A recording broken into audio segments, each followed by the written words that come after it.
Welcome back to project number 3 of this section. And this project is going to be the most exciting one, because now we will take everything that we learned in the first 2 projects to a whole new level and build a really cool and amazing game. And this is the game that I was talking about, and it's called the pig game. Now this project here is really going to be a practice project. So a project where you and me will together reinforce all the skills that you have learned up until this point. Because remember from the last section, reinforcing knowledge is one of the most important things that you can do to learn, right? So in this project, I will do a little bit less explaining than before, at least about the stuff that we already learned, because we are really just practicing here, okay? Now, if you're in a hurry and just want to learn the basics, please feel free to skip this project. But of course, I would still really advise you to code along with me here. But now let's see how this game actually works. And in fact, you can try that along with me, because this time I hosted this demo on a live website. So you can access that by piggamev2.netlify.app. And the link is also in the README file of the repository for this course on github.com. But anyway, this is more of a real game now, because we actually have 2 players. So you can play this with a friend or something, or just against yourself. So the idea is that we roll a dice. And so now I'm player number 1. So this one is now the active player. So I roll a dice. And so you see that I rolled a 2. And so this number gets added to my current score down here. Okay, so this is my current score for the current round, and this here is my total score. And so let's see how that's going to work. So I can roll the dice again now if I want to. And now I rolled a 4, and that 4 got added to the 2 that I had previously. So now that's 6. And now I can choose to hold this score. So if I click this button, this score of the current round will get added to my total score, which right now is 0. And so when I hold, then my score will be 0 now, and we switched to player number 2. And now I can click roll dice again. So we rolled a 2, and I can hold again. And so now player 2 has 2 points. Now the thing here is that whenever we roll a 1, we lose all our current score, and it's then the next player's turn. And so that's why sometimes we need to hold our pints. So let me show that to you. And oh, indeed, I rolled a 1 right away. And so now it's player 2 again. So let's keep rolling the dice. And I will now again wait for a 1 so that you can see that all my current score will be lost.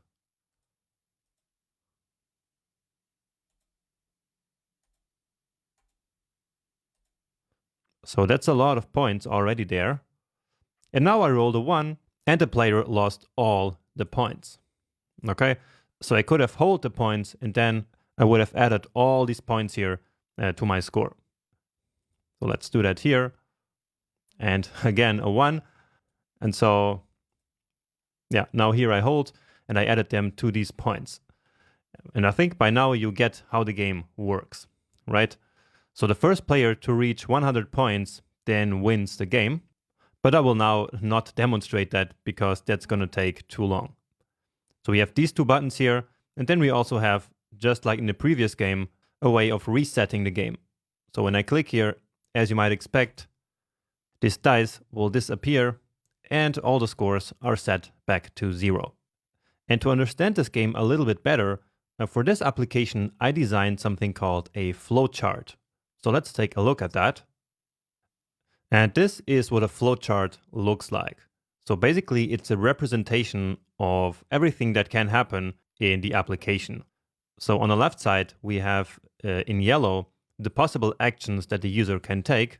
And then from there we see what happens in the application as one of these options is basically chosen. So as one of the actions is executed.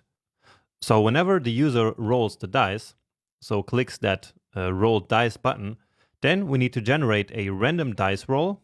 Then we display that dice roll, and then we check whether it is a 1. If it's not a 1, then add that dice roll to the current score, and of course display it. Right? So that is exactly the behavior that we saw when we tested out the game earlier, right? Now, if the dice roll is actually a 1, then simply switch the player. And so in this case, the dice roll will not get added to the current score. Next, the other option is that the user wants to hold his score, and then we add the current score to the total score. Once that is done, we must check if the score is above or equal 100. Because as I said, the player wins whenever the score is at least 100 points, right? And if it's not, then we just switch the player and the game keeps on running. Finally, when the user chooses to reset the game, we simply set all scores to 0 and set the player number 1 back to being the starting player. All right, so this is a very nice way, again, to visualize what happens in the application, and it's also a very good guide for us to actually implement the application in code. So usually, whenever I build a project like this one, I like to draw a flowchart like this. And it doesn't need to have all this precision right from the start, so we can just start out with a rough sketch without the complete plan of what we're going to build. But anyway, this is very helpful before we actually start writing code to have a good idea of what we will have to do. And if you want to build your own flowcharts that look like this, you can do so on diagrams.net. So that's where I designed this flowchart, and it's a very nice online drawing application that is completely free and really easy and fast to use. Okay, and so now, as always, let's open up our project folder. So I have the starter files here already, and now I need a new VS Code window. And then I just open the pick game. And this time, since the application needs this whole space, let's actually put it here on the separate desktop. And then as we test out, I will just move here from one desktop to the other. So let's make this bigger this time. And so, like always, we already have all our files here. So let's take a look at them. And JavaScript. So here, as always, just the use strict. Then here we have all the styles that we need for the application, and we will take a look at them as we go through the project. And then finally, the HTML file. Okay, and I also actually included the image of this flowchart here for you, so that you can maybe take a look at it yourself to make sure that you really understand how it works. Okay, so take a minute or two to maybe test the app again and check out this flowchart before we actually start. All right. Oh, also, I wanted to show you that I have one image here for each of the dices. So dice 1 looks like this, like 2 looks like this, and so on and so forth. So we have one image for each of the possible 6 numbers. So that's going to be important later. But now let's just start to write a little bit of code here. Let's get ourselves a new terminal here so that we can take a look at the application as it looks right now. And here I like to minimize it a little bit. Live server. Okay. And so this is our live version of the pick game. So again, we are here at this localhost at port 8080. And if you're seeing some other port, that's no problem at all, as long as it works. So maybe you still have something running on this port, maybe from the previous project, and then this project will run on another port. That doesn't really matter. So right now, in the starting point, this is what our application looks like. But of course, in the demo, we don't see the dice in the beginning, and we don't see any scores here. Okay? And so the first thing that we're going to do is to basically put these scores to 0 and make this dice disappear. And so that's going to be basically the starting condition here. So let's go back here to the code, and let me just show you where these initial values come from. So this is the 43 score that we just saw, and this is the 24. And so let's take a moment to inspect the code, because as you already know, we need the class names, and in this case also the IDs, to then identify and select the elements. So basically here we have one of these sections here for each of the players. And you see that the first one is player 0 and the second one is player 1. And I will explain you why the players are called 0 and 1 instead of 1 and 2, probably in the next lecture. So it will make sense by then, okay? But now about the scores, they are stored in this element and in this one here. And so you see both of them have the score class, but then each of them has a different ID. And so this time we need to select these two elements using their unique ID instead of a class name. So that's the ID of score -- 0 and score -- 1.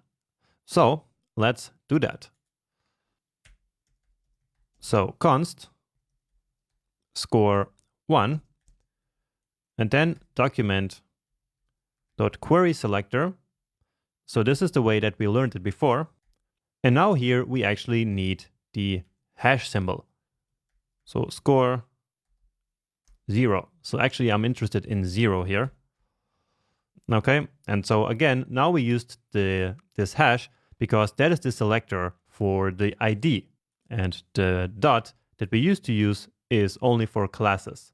Okay, now when we're selecting using an ID, then there's actually another way of selecting an element. And right now that's exactly what we're doing. So we're interested in IDs, not in classes.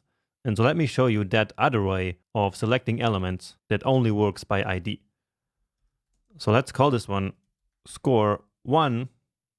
And then again, we use document, but then we're not calling query selector. Instead, we call get element by ID. And then here we just pass in the name of the ID. So just score 1. So without the hash here, because now we're not writing a selector, we are only passing in the name of the ID that we're looking for.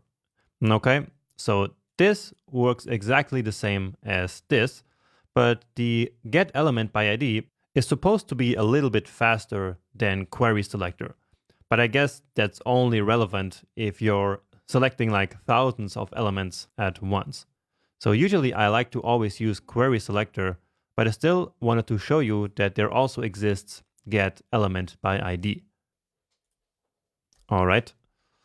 And actually let's call these two here score 0 L, which stands for element, because you might then confuse maybe this variable here for simply the score value of player 0, right? And so in this case, we are making it really clear that this is a DOM element. So score 0 L. All right. Okay.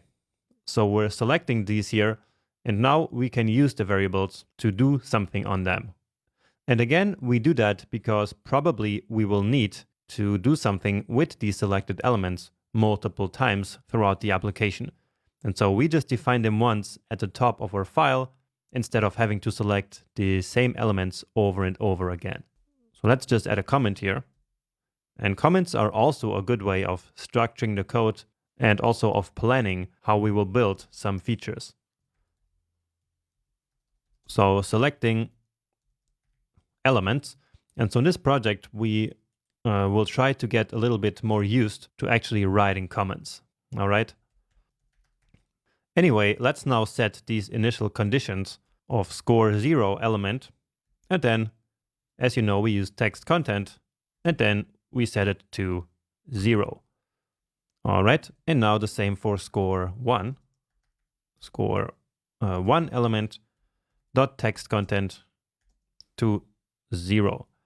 And here we are specifying numbers, not strings, but JavaScript will then automatically convert them to strings to actually display them on the page.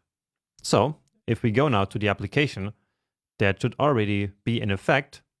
And indeed, you see that now the scores are actually at 0. Great. Now all we have to do is to hide this dice here. And so let's do that using the technique that we learned in the previous project, which is basically creating a hidden class and then add that hidden class here at the beginning. Okay. So let's go to our style. And right now I don't have that class yet. So let's just create it. And I can close the terminal here. Let's just do that at the very end. So we create a class like this. And then we just set the display to none. So that's exactly the class that we had in the previous project as well. Okay, and so now we can just add that class to the dice at the beginning of the game. So that's easy enough. But first we need to select it. So let's call it dice L for the dice element. Let's check out what the ID or the class of it is. And here we see that it's actually just this dice class. So this image with this class of dice. So document.query selector dice. And so here we have the starting conditions. And now let's simply do dice element dot class list dot add, and now simply the string which contains the name of the class. And that's the hidden class. Give it a save. Let's check it out. And indeed, now the dice is gone. And let's see the HTML here actually. And now indeed, we have the hidden class here besides the dice class. Great. And then as we implement the roll dice functionality, of course, we will want the dice to be visible. And then we can simply remove that class again from the dice. Okay. And actually, that's exactly what we're going to do in the next video.